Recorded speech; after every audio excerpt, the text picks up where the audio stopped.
Hello, my name is Maritte, and I am the executive producer of Killing the Competition.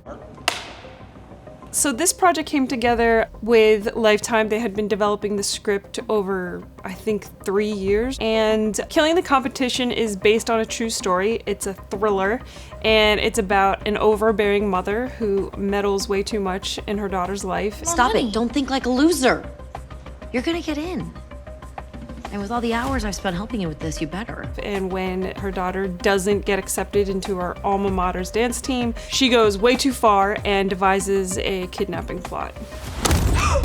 You know Tyler, right? You're with Tyler? Each individual movie always has its issues, but this one in particular was very difficult in that there is a lot of dance, there's a lot of movement, and so we needed the right equipment to do the job. My name's Broderick Englehard. I'm a DP. My background, I actually started as a writer and then found myself on set one day and fell in love with being a DP. So Ben, let's set a mark here. I love coming prepared to set. I'm not someone who wants to find it on the day, but I also like being flexible and being able to react to things that are changing immediately. I knew about the 4D, instantly when it came out. I saw Civil War and saw the things that it was capable of. And then I was shooting commercial, and I just happened to be talking with a friend of mine who owns one. He's like, this would be great for a commercial. I was like, okay, I'll test it out. And it did really well.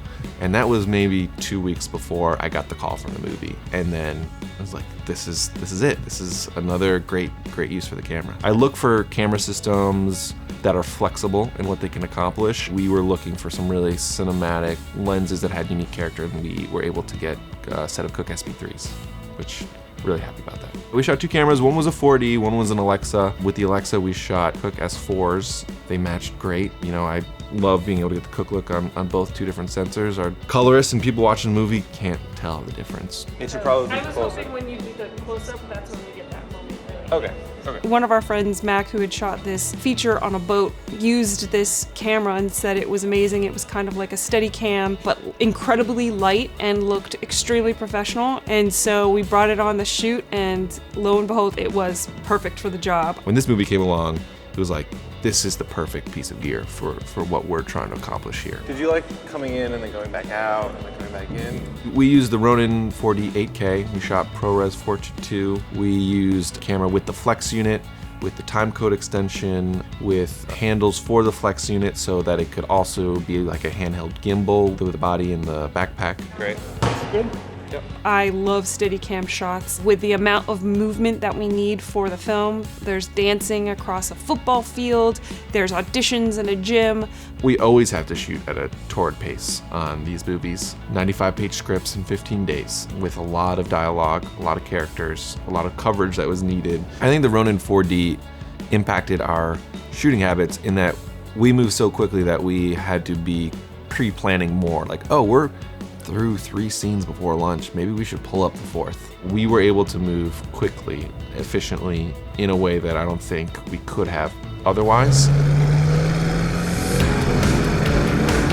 We brought the flex unit out and did a bunch of car rigs, and that was awesome because it was able to just happen so fast, and being able to control everything while sitting in the back of the car, and the camera on top was like, this is normally something that would take us half a day to rig, and it was done in an hour. In the opening of the movie, there's a shot where the camera is on top of the car, tilts down, and you see the front hood of the car as it's driving kind of menacingly. And the way we had that rig was just suction cups with the flex unit running its cable to the back seat of the car where I was there. He was able to use the remote control and move the camera on the car. That was so awesome and brought so much value to the movie. We're opening with it, and I absolutely want to take that into, one of our next projects where there's car chases.